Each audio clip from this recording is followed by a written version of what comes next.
Hi, I'm Dan, and welcome back to the Rock Nerd Radio Show here on YouTube. On today's episode, we are going to take a look at two Seaspray figures from the Transformers line. Yes, this is a Which Is Better. Let's get into it. Come geek out with us on the Rock Nerd Radio Show. So, like I said in the intro, we are taking a look at two versions of the character Seaspray. The first one, over here on the left, is of course the Titans Return Seaspray. And the other one that you see here on the right is the current retro card Walmart exclusive Seaspray. That's going to impact some of these rounds, but as always, the first round that I talk about when I do a Which Is Better comparison is my overall paint and overall appearance of these two figures. So, when I think of Seaspray, I definitely think of the water hovercraft Autobot who was a mini-bot that I had the original one as a kid, and I had every intention to pull the original Seaspray out for this review, and then I forgot where I put him. I can't find him at the moment, so we are just going to take a look at these two. But we're going to start with the Titans Return version first, and this was sold as a core class bot, whatever that smaller class was. Scout class, but I forget what exactly the class was called. It's been so many names, but he is a bit of a darker blue, and one of the things that always kind of bugged me about this in general was I remember Seaspray being, at least the original one, being a little bit of a lighter blue. So while this wasn't the worst thing in the world, it's definitely a little darker. We have 4 squared out windows here for the cockpit area. Spinning him around, yeah, he does look like a a Seacraft. Bit of visible hands here when you look at him from the bottom, but it'd be kind of weird if you're looking at him from the bottom. Propellers are blue on the back, and you can kind of see here, right underneath my finger, his head. And there is just a little panel here that hides his face. So if you move that, his face is very visible. But this isn't the worst way to hide it. But just bring him around, we have some nice white and blues and some yellows on him. And then we have this piece, which acts as a weapon for him. If you were to pop it off in vehicle mode, it doesn't make a tremendous difference. It just has another Autobot symbol underneath. So while it is his weapon and is there for additional pieces in vehicle mode, it's not the most necessary thing. My new Seaspray, the Walmart retro card back one. He is that lighter blue that I always loved, and he only has 2 windows here in the cockpit area, which is extremely similar to the original G1 toy. But looking around, we once again have some nice blues, yellows, and whites on him. The propellers are done up in black, which I do remember the original one being done up in, I want to say. The head a little more visible here. The face is hiding from a panel back here. So again, it's a decent way to hide it. So you can argue that this is just a square piece of the vehicle mode if you want to. We do have weapon storage on the side here. There is a little peg right there, and the gun has a little hole in it, so you can just put it there. That is the only spot for weapon storage on the figure, even though there are some holes there, because there's like a ammo clip here. This peg doesn't really fit into the areas on here. But overall, looks pretty cool. I like this piece, which eventually helps for kind of flesh out his body. But yeah, I like the vehicle modes. I think they both look pretty cool. I think maybe the Titans Return one looks almost a little more realistic compared to the retro cardback one. But as I always say, I don't display my Transformers in their alternate mode. So let's get these two transformed so we can talk about their robot modes.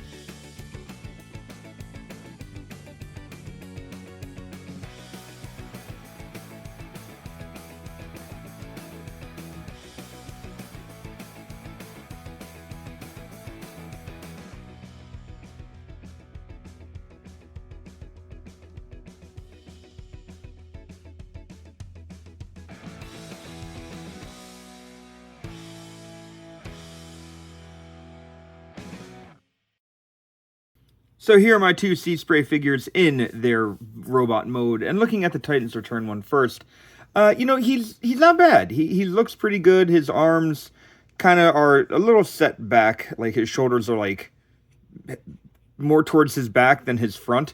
But, you know, he looks pretty good. He looks proportional. He, of course, is on the smaller side, being a smaller size character. But, you know, he's got his fists, he's got his arms.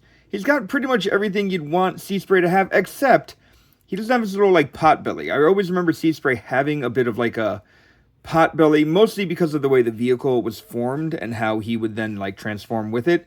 You can still give him his blaster and have it act as that pot belly, but it almost looks like it goes too far down when you have that. And then, of course, he doesn't have a weapon, so I kind of like to, you know, have him hold this rather than have that be part of his overall appearance. But yeah, you know, he's not bad. He just ends up looking kind of short, is what it comes down to. And then also because this was before Transformers had ankle tilts, you kind of have to, like, in order to get him to stand up straight, have his feet really close together. Like, he doesn't function super well with his feet being apart. So there is that. I don't necessarily love that about him. But looking at the new one, like I said before, he is kind of that right shade of blue that I wanted Seaspray to be. And he does have that little bit of, like, a pot belly, you know, being that this part twist from its vehicle mode configuration to the robot mode. Now, the one thing I find kind of weird on this figure are these pieces here that help fill out his stomach. I haven't really, I don't know if it's just like a QC issue on mine. I feel like they're angled in and they don't sit flush, which is kind of bothering me. Like, it doesn't really mess up his silhouette on the side too much, but it kind of does just get under my skin a little bit. But his arms are more forward than the other ones, like, just, you know, comparing them. Like, still, shoulders are on his back rather than on his front, but that was also because I didn't have it transformed right. So there is a hinge here, and you do have to make sure you push these all the way to the front. But otherwise, like, he does have ankle tilts, so he doesn't need to be standing quite so, like, closed-legged. You can bring these out. Now, the ankle tilts don't go super deep, but deep enough where, you know, it looks pretty good. I like that he has more of a traditional blaster rather than a square pizza box launcher. But the other thing I really like, and I'm going to try to get it in on camera. So Seaspray, the toy, has this black visor in his, you know, where his eyes are. But if you look very closely, and I don't know how well this is coming across on camera, you might be able to see, can I focus in on it? I can't really get it, but there's the faintest hint of, like, where the eyes could be. You know, in the cartoon, he had eyes. That wasn't just his black visor. And I don't know, I just feel like I can kind of see where the eyes are going to be. This is also a G1 figure, not a cartoon one. I don't know if there is going to be a cartoon version of Seaspray released. I think with Hasbro, they'd be fools not to milk the mold for all it's worth, because really, what else can you get from this mold other than maybe that? I think there was a GoBot who looks like Seaspray. I could be wrong on that. So really, like, I don't know, maybe a G2 Seaspray. I'd take a green G2 Seaspray. But yeah, I don't really know what else you're going to do with this one. So anyway, I'm rambling. Talking about my paint and overall appearance round, I think I'm going to give my first round to our new Seaspray. I like the colors on him just a little more. And with the kind of trend of increasing the size of all the mini-bots to being like a deluxe scale, small deluxe class, I'm really into that. So yeah, he's going to take it. Let's move on to our next round. My next round is about the articulation of these figures, and in robot mode. This Seaspray's arms will go all the way around, and they'll go out, just not all the way up. Elbows are on a ball joint, so they bend 90 degrees, and then you also have rotation here as well. Nothing at the wrist, they're just kind of stuck there. The head I can't get it to move. I don't think there is any there is articulation on the head. There you go, you can get the head to articulate. It is just in such a weird spot that it is very hard to do.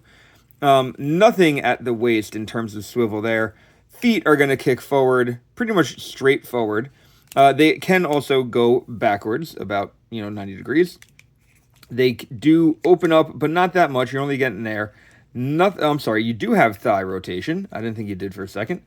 Goes all the way around. We have knee bend. And we also have inverted knee bend, mostly because of transformation, but the knee does invert on itself. A little bit of ankle tilt here, just forward and back, but no ankle pivot. So we get some tilt, not pivot though. So as far as a smaller class, Transformer goes, that's not bad. Our new one, his head will articulate left and right, and kind of the same issue. I mean, it's a bigger space, so I can get my fingers in there. It is on a ball joint, so it can go left and right as well. You can get a little bit of wiggle waggle. It just kind of depends on how good of a grip you can get on the head. At the arms, they can go forward and back a little bit because of transformation. I don't think I can really count that, though. They will spin all the way around. They will go up just a little bit more than the old one. They do rotate at the elbow, and we do have some pretty deep elbow, more than 90 degrees. And then the wrists don't go left and right, but they do go up and down. So when it comes to like his hand, especially holding a gun, you can have him, kind of raise it or lower it as much as needed, like he's pointing down at something. Maybe he's trying to point way up at something. So I do like that bit. His waist does have articulation, so he can spin fully around at his waist. His legs are going to go forward just about 90 degrees in front of him and back as well. They will kick out very wide. You get the full Van Damme in there. We do have rotation at the thigh, bend at the knee, and the knee joint kind of clicks into place. Let me do that one more time. So it will lock, but then you do have some nice deep bend on there as well. In terms of the ankles, we do have a little bit of pivot, but they kind of become undone when you go to kind of tilt them. I'm sorry, this is tilt. So they do kind of click into place, but we do have ankle tilt as well. So we do have pivot and tilt, not the most ankle tilt ever. Like, the widest you can get him to stand is pretty much like this, with his feet flat, but it is still there. So in terms of articulation on these two, I am going to have to give our new Seaspray the points for articulation. He just has a little bit more, probably mostly because of the size that he is, but it does go quite the long way. For my third round, we are going to talk about accessories, and we've already kind of started talking about it, but this Seaspray has this weapon that he can hold. It can also go on his stomach if you don't want it to look like a weapon, but it's a square, and I guess it would be like a rocket launcher, almost like these would be the rocket pods, but it kind of just looks like a pizza box to me. I was never really sure what this weapon was supposed to be. In order to get him to hold it, you've probably seen it by now, but there's a clip here, a peg here, that goes into this hole here, so you can just kind of peg it in like that, and then he's holding it, and that's his weapon. I don't know, I never thought it was the most convincing of weapons, but it worked for when it came out. The new one's accessory is this nice blaster done up in silver. It has a little ammo clip. It has, of course, a peg that he can hold. It has the vehicle storage port right there, and then it has a nice nozzle at the end of it. It's definitely a great blaster. I don't think it's the greatest blaster of all time. I think it's just kind of like a laser pistol. But compared to this kind of pizza box looking thing, I definitely think it's probably the better accessory. So round 3 goes to our classic retro card Seaspray, just because like I said, I think it's a better accessory. So from there, we're going to move into my 4th round, which is about the price and overall availability of these figures. Listen, there are some factors about these Seaspray figures that I like and some that I don't like. First off, the Titans Return one was available everywhere. I forget what he was when he originally came out, but you can find him on eBay for, on average, about $15, according to Action Figure 411. That's not a bad price considering his size. But yeah, that's pretty easy. And eBay, like I said, is not always my favorite place to necessarily get a figure, but it will do in a pinch. $15, not too bad, New one is $25. And I'm not going to sit here and say that price isn't worth it. I think it is, but you have to remember that this version of Seaspray is a Walmart exclusive. For me, in my area at least, I always kind of have a hard time finding the Walmart exclusives. I'm lucky that this went up on Hasbro Pulse, and I was able to pre-order him on there and get him. There are 2 more retro card Transformers coming out on Walmart that also went up on Hasbro Pulse. And I put in a pre-order on both sites, quite honestly. So that's that Outback and the Wheelie that are coming out. The reason why I put a pre-order on both is Walmart is notorious, at least in my area, again, for canceling pre-orders and then putting stuff back in stock on their website. But sometimes you miss when it goes back in stock. So A, I find that annoying.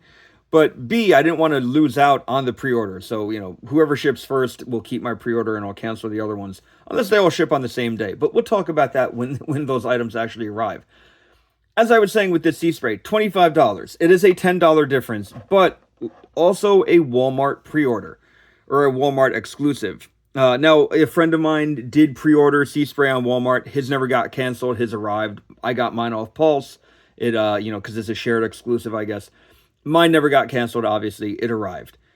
I know Walmart exclusives can kind of be a pain in the butt to get. I think of Cosmos in the, whatever that racing subline, the Velocitron Speedia line was.